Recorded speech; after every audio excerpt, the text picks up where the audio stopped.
If you work in quality control at a candy factory, you know strict safety regulations come with the job. It's why you partner with Grainger. Grainger helps you find the high-quality and compliant products your business needs to inspect, detect, and help correct issues. And the sweetest part is, everyone gets a product that's as safe to eat as it is delicious. Call 1-800-GRAINGER, click Grainger.com, or just stop by. Grainger, for the ones who get it done. For the ones who get it done, the most important part is the one you need now. And the best partner is the one who can deliver. That's why millions of maintenance and repair pros trust Grainger, because we have professional-grade supplies for every industry, even hard-to-find products. And we have same-day pickup and next-day delivery on most orders. But most importantly, we have an unwavering commitment to help keep you up and running. Call, click Grainger.com, or just stop by. Grainger, for the ones who get it done. Section 5 of 1984 by George Orwell. This legamus recording may be distributed and adapted freely for any purpose. Part 1, Chapter 5. In the low-ceilinged canteen, deep underground, the lunch queue jerked slowly forward. The room was already very full and deafeningly noisy. From the grill at the counter the steam of stew came pouring forth, with a sour metallic smell which did not quite overcome the fumes of Victory gin. On the far side of the room there was a small bar, a mere hole in the wall, where gin could be bought at 10 cents the large nip. "Just the man I was looking for," said a voice at Winston's back. He turned round. It was his friend Syme, who worked in the research department. Perhaps friend was not exactly the right word. You did not have friends nowadays, you had comrades, but there were some comrades whose society was pleasanter than that of others. Syme was a philologist, a specialist in newspeak. Indeed, he was one of the enormous team of experts now engaged in compiling the 11th edition of the Newspeak Dictionary. He was a tiny creature, smaller than Winston, with dark hair and large protuberant eyes, at once mournful and derisive, which seemed to search your face closely while he was speaking to you. "I wanted to ask you whether you'd got any razor blades," he said. "Not one," said Winston with a sort of guilty haste. "I've tried all over the place. They don't exist any longer." Everyone kept asking you for razor blades. Actually, he had 2 unused ones which he was hoarding up. There had been a famine of them for months past. At any given moment there was some necessary article which the party shops were unable to supply. Sometimes it was buttons, sometimes it was darning wool, sometimes it was shoelaces. At present it was razor blades. You could only get hold of them, if at all, by scrounging more or less furtively on the free market. "I've been using the same blade for 6 weeks," he added untruthfully. The queue gave another jerk forward. As they halted he turned and faced Syme again. Each of them took a greasy metal tray from a pile at the end of the counter. "Did you go and see the prisoners hanged yesterday?" said Syme. "I was working," said Winston indifferently. "I shall see it on the flicks, I suppose." "A very inadequate substitute," said Syme. His mocking eyes roved over Winston's face. "I know you," the eyes seemed to say.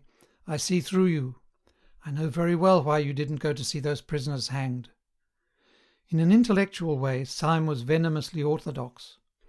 He would talk with a disagreeable, gloating satisfaction of helicopter raids on enemy villages, and trials and confessions of thought criminals, the executions in the cellars of the Ministry of Love.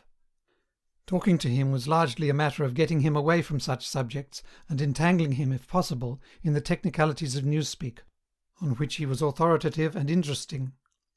Winston turned his head a little aside to avoid the scrutiny of the large dark eyes. "It was a good hanging," said Syme reminiscently. "I think it spoils it when they tie their feet together. I like to see them kicking. And above all, at the end, the tongue sticking right out, and blue, quite a bright blue. That's the detail that appeals to me." "Next, please," yelled the white-aproned prole with the ladle. Winston and Syme pushed their trays beneath the grill. Onto each was dumped swiftly the regulation lunch, a metal pannikin of pinkish-grey stew, a hunk of bread, a cube of cheese, a mug of milkless Victory coffee, and 1 saccharin tablet. "There's a table over there, under that telescreen," said Syme. "Let's pick up a gin on the way."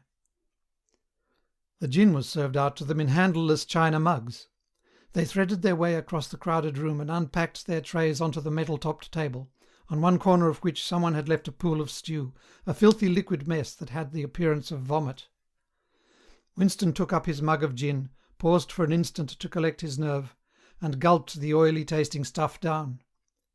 When he had winked the tears out of his eyes, he suddenly discovered that he was hungry. He began swallowing spoonfuls of the stew, which, in among its general sloppiness, had cubes of spongy pinkish stuff, which was probably a preparation of meat. Neither of them spoke again till they had emptied their pannikins. From the table at Winston's left, a little behind his back, someone was talking rapidly and continuously, a harsh gabble almost like the quacking of a duck, which pierced the general uproar of the room. "How is the dictionary getting on?" said Winston, raising his voice to overcome the noise. "Slowly," said Syme. "I'm on the adjectives. It's fascinating." He had brightened up immediately at the mention of Newspeak. He pushed his pannikin aside, took up his hunk of bread in one delicate hand and his cheese in the other, and leaned across the table so as to be able to speak without shouting.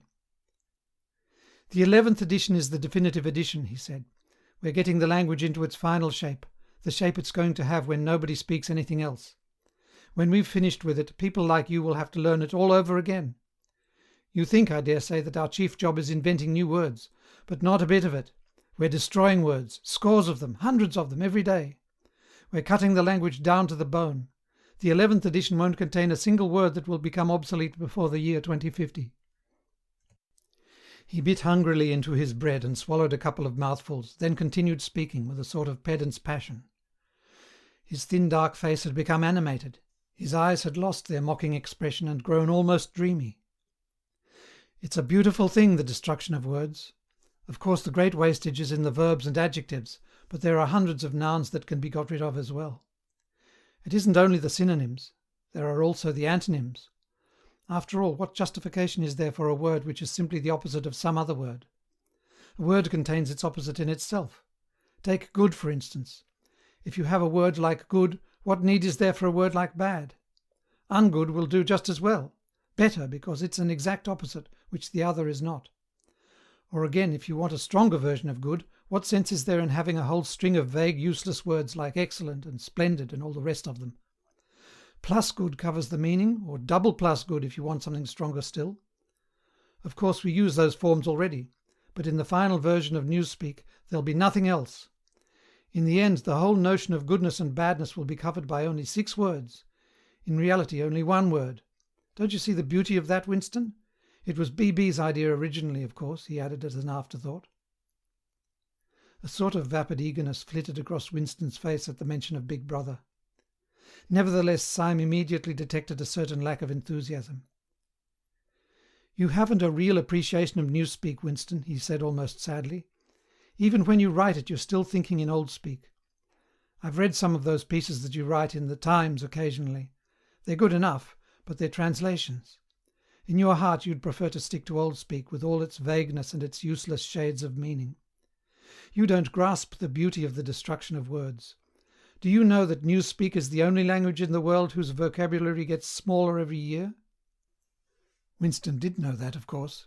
He smiled, sympathetically he hoped, not trusting himself to speak. Syme bit off another fragment of the dark-coloured bread, chewed it briefly, and went on. "Don't you see that the whole aim of Newspeak is to narrow the range of thought? In the end we shall make thought crime literally impossible, because there will be no words in which to express it. Every concept that can ever be needed will be expressed by exactly 1 word, with its meaning rigidly defined and all its subsidiary meanings rubbed out and forgotten. Already, in the 11th edition, we're not far from that point. But the process will still be continuing long after you and I are dead. Every year fewer and fewer words, and the range of consciousness always a little smaller. Even now, of course, there's no reason or excuse for committing thought crime. It's merely a question of self-discipline, reality control. But in the end there won't be any need even for that.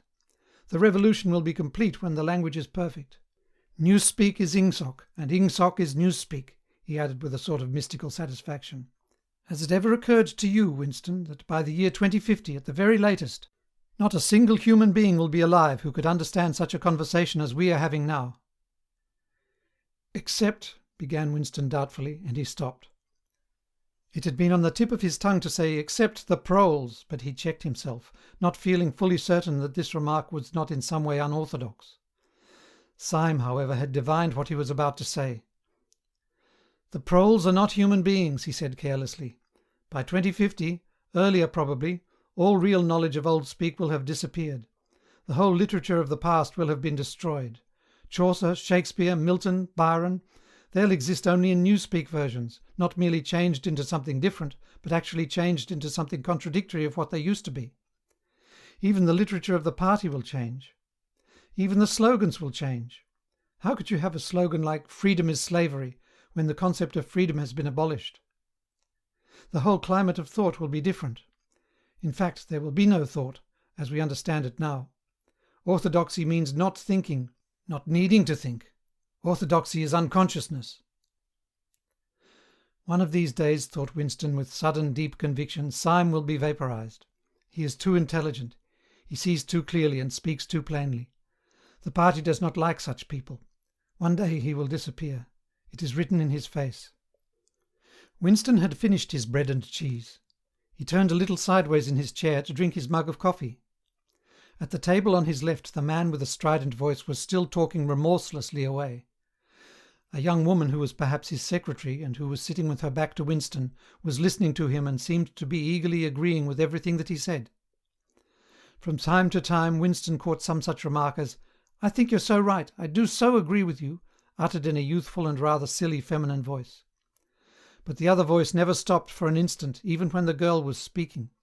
Winston knew the man by sight, though he knew no more about him than that he held some important post in the fiction department.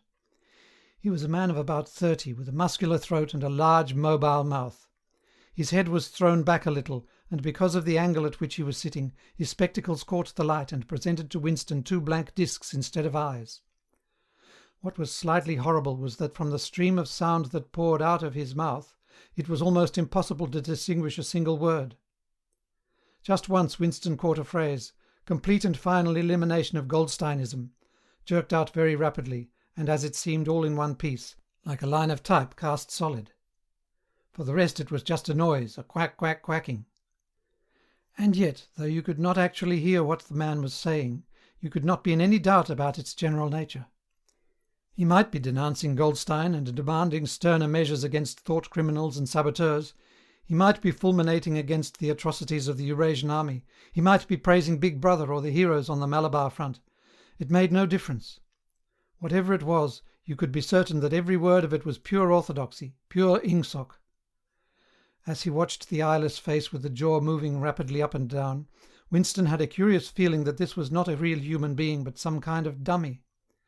It was not the man's brain that was speaking, it was his larynx. The stuff that was coming out of him consisted of words, but it was not speech in the true sense. It was a noise uttered in unconsciousness, like the quacking of a duck. Syme had fallen silent for a moment, and with the handle of his spoon was tracing patterns in the puddle of stew. The voice from the other table quacked rapidly on, easily audible in spite of the surrounding din. "There is a word in newspeak," said Syme. "I don't know whether you know it. Duck-speak, to quack like a duck. It is one of those interesting words that have two contradictory meanings. Applied to an opponent, it is abuse. Applied to someone you agree with, it is praise." Unquestionably Syme will be vaporized, Winston thought again. He thought it with a kind of sadness, although well knowing that Syme despised him and slightly disliked him, and was fully capable of denouncing him as a thought criminal, if he saw any reason for doing so. There was something subtly wrong with Syme. There was something that he lacked. Discretion, aloofness, a sort of saving stupidity. You could not say that he was unorthodox. He believed in the principles of Ingsoc, he venerated Big Brother, he rejoiced over victories, he hated heretics, not merely with sincerity but with a sort of restless zeal, an up-to-dateness of information which the ordinary party member did not approach. Yet a faint air of disreputability always clung to him. He said things that would have been better unsaid. He had read too many books. He frequented the Chestnut Tree Café, haunt of painters and musicians. There was no law, not even an unwritten law, against frequenting the Chestnut Tree Café, yet the place was somehow ill-omened. The old discredited leaders of the party had been used to gather there before they were finally purged. Goldstein himself, it was said, had sometimes been seen there, years and decades ago. Syme's fate was not difficult to foresee. And yet it was a fact that if Syme grasped even for 3 seconds the nature of his, Winston's, secret opinions, he would betray him instantly to the thought police. So would anybody else for that matter, but Syme more than most. Zeal was not enough. Orthodoxy was unconsciousness. Syme looked up. "Here comes Parsons," he said. Something in the tone of his voice seemed to add, "That bloody fool." Parsons, Winston's fellow tenant at Victory Mansions, was in fact threading his way across the room, a tubby, middle-sized man with fair hair and a frog-like face. At 35 he was already putting on rolls of fat at neck and waistline, but his movements were brisk and boyish. His whole appearance was that of a little boy grown large, so much so that although he was wearing the regulation overalls, it was almost impossible not to think of him as being dressed in the blue shorts, grey shirt and red neckerchief of the spies. In visualizing him one always saw a picture of dimpled knees and sleeves rolled back from pudgy forearms. Parsons did indeed invariably revert to shorts when a community hike or any other physical activity gave him an excuse for doing so. He greeted them both with a cheery "Hullo, hullo," and sat down at the table, giving off an intense smell of sweat. Beads of moisture stood out all over his pink face. His powers of sweating were extraordinary. If your job at a healthcare facility includes disinfecting against viruses, you know prevention is the best medicine. And maintaining healthy spaces starts with a healthy cleaning routine. Grainger's world-class supply chain helps ensure you have the quality products you need when you need them. From disinfectants and cleaning supplies to personal protective equipment, so you can help deliver a clean bill of health. Call 1-800-GRAINGER, click Grainger.com, or just stop by. Grainger, for the ones who get it done. At the community centre you could always tell when he had been playing table tennis by the dampness of the bat handle. Syme had produced a strip of paper on which there was a long column of words, and was studying it with an ink pencil between his fingers. "Look at him working away in the lunch hour," said Parsons, nudging Winston. "Keenness, eh? What's that you've got there, old boy? Something a bit too brainy for me, I expect. Smith, old boy, I'll tell you why I'm chasing you. It's that sub you forgot to give me." "Which sub is that?" said Winston, automatically feeling for money. About a quarter of one's salary had to be earmarked for voluntary subscriptions, which were so numerous that it was difficult to keep track of them. "For Hate Week. You know, the house-by-house fund. I'm treasurer for our block. We're making an all-out effort. Going to put on a tremendous show. I tell you, it won't be my fault if old Victory Mansions doesn't have the biggest outfit of flags in the whole street. $2 you promised me." Winston found and handed over 2 creased and filthy notes, which Parsons entered in a small notebook, in the neat handwriting of the illiterate. "By the way, old boy," he said, "I hear that little beggar of mine let fly at you with his catapult yesterday. I gave him a good dressing down for it. In fact, I told him I'd take the catapult away if he does it again." "I think he was a little upset at not going to the execution," said Winston. "Ah, well, what I mean to say, that shows the right spirit, doesn't it? Mischievous little beggars they are, both of them, but talk about keenness. All they think about is the spies and the war, of course. Do you know what that little girl of mine did last Saturday, when her troop was on a hike out Berkhamsted way? She got 2 other girls to go with her, slipped off from the hike, and spent the whole afternoon following a strange man. They kept on his tail for 2 hours, right through the woods, and then, when they got into Amersham, handed him over to the patrols." "What did they do that for?" said Winston, somewhat taken aback. Parsons went on triumphantly. "My kid made sure he was some kind of enemy agent. Might have been dropped by parachute, for instance. But here's the point, old boy. What do you think put her onto him in the first place? She spotted he was wearing a funny kind of shoes. Said she'd never seen anyone wearing shoes like that before. So the chances were he was a foreigner. Pretty smart for a nipper of 7, eh?" "What happened to the man?" said Winston. "Ah, that I couldn't say, of course. But I wouldn't be altogether surprised if—" Parsons made the motion of aiming a rifle, and clicked his tongue for the explosion. "Good," said Syme abstractedly, without looking up from his strip of paper. "Of course we can't afford to take chances," agreed Winston dutifully. "What I mean to say, there is a war on," said Parsons. As though in confirmation of this, a trumpet call floated from the telescreen just above their heads. However, it was not the proclamation of a military victory this time, but merely an announcement from the Ministry of Plenty. "Comrades," cried an eager youthful voice. "Attention, comrades! We have glorious news for you. We have won the battle for production. Returns now completed of the output of all classes of consumption goods show that the standard of living has risen by no less than 20% over the past year. All over Oceania this morning there were irrepressible spontaneous demonstrations when workers marched out of factories and offices and paraded through the streets with banners voicing their gratitude to Big Brother for the new, happy life which his wise leadership has bestowed upon us. Here are some of the completed figures. Foodstuffs." The phrase "our new happy life" recurred several times. It had been a favourite of late with the Ministry of Plenty. Parsons, his attention caught by the trumpet call, sat listening with a sort of gaping solemnity, a sort of edified boredom. He could not follow the figures, but he was aware that they were in some way a cause for satisfaction.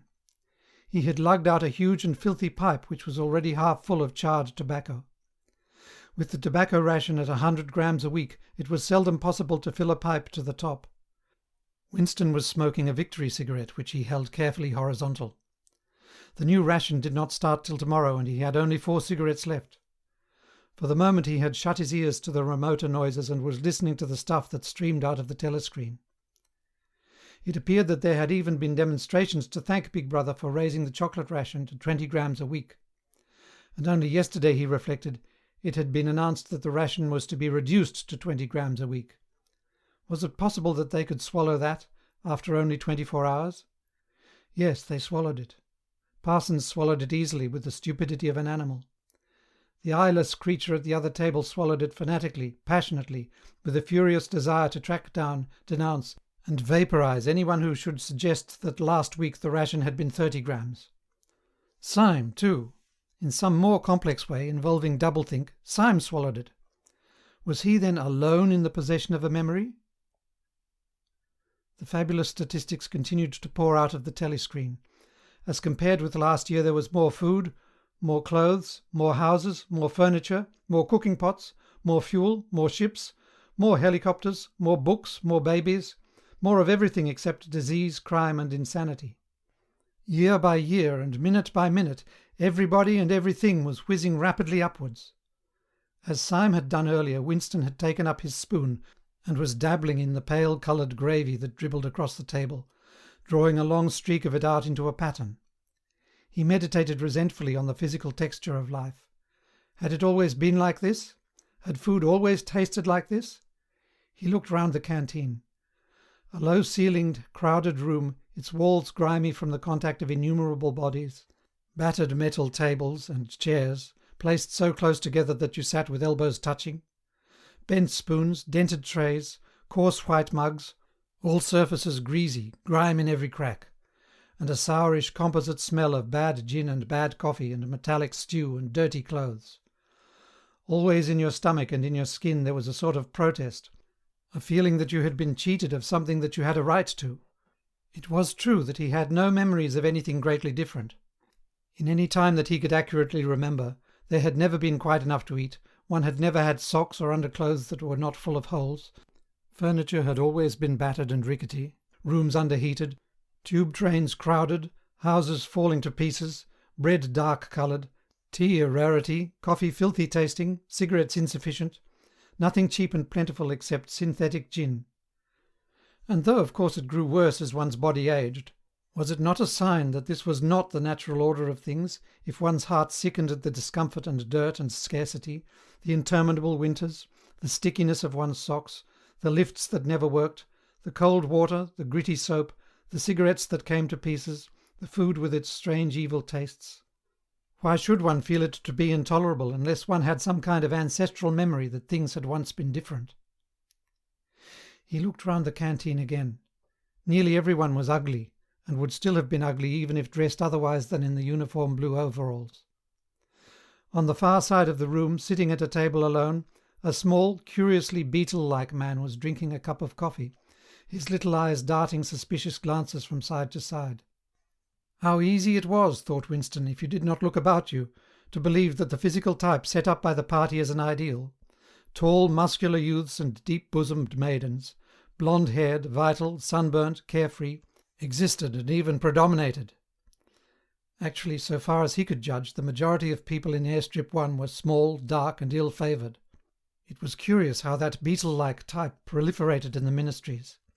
Little dumpy men growing stout very early in life, with short legs, swift scuttling movements, and fat inscrutable faces with very small eyes. It was the type that seemed to flourish best under the domination of the party. The announcement from the Ministry of Plenty ended on another trumpet call and gave way to tinny music.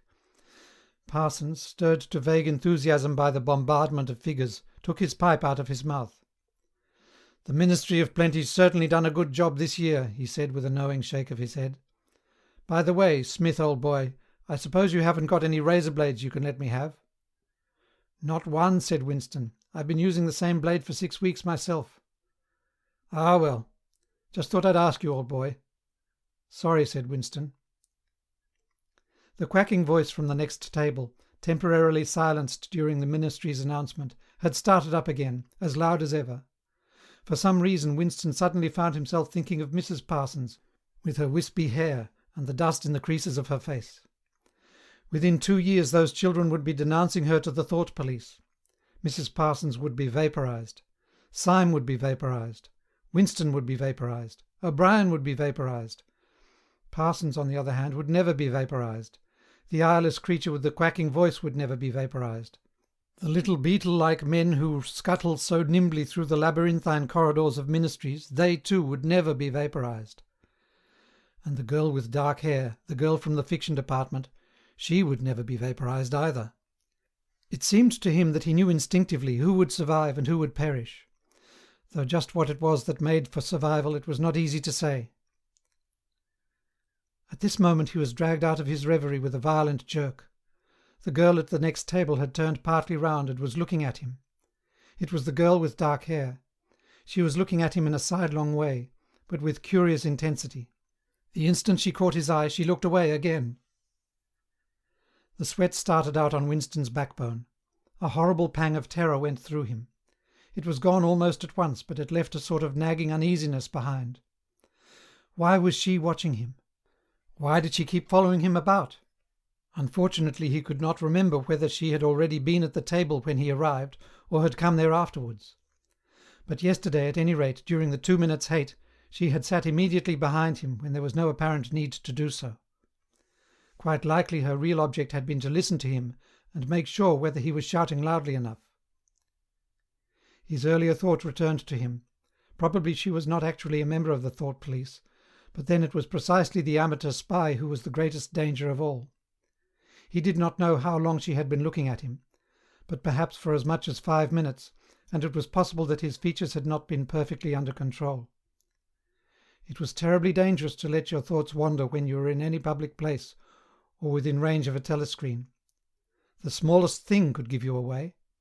A nervous tic, an unconscious look of anxiety, a habit of muttering to yourself. Anything that carried with it the suggestion of abnormality, of having something to hide. In any case, to wear an improper expression on your face, to look incredulous when a victory was announced, for example, was itself a punishable offence. There was even a word for it in newspeak. Face crime, it was called. The girl had turned her back on him again. Perhaps after all she was not really following him about.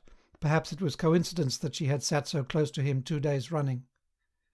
His cigarette had gone out, and he laid it carefully on the edge of the table. He would finish smoking it after work, if he could keep the tobacco in it. Quite likely the person at the next table was a spy of the thought police, and quite likely he would be in the cellars of the Ministry of Love within 3 days, but a cigarette end must not be wasted. Syme had folded up his strip of paper and stowed it away in his pocket.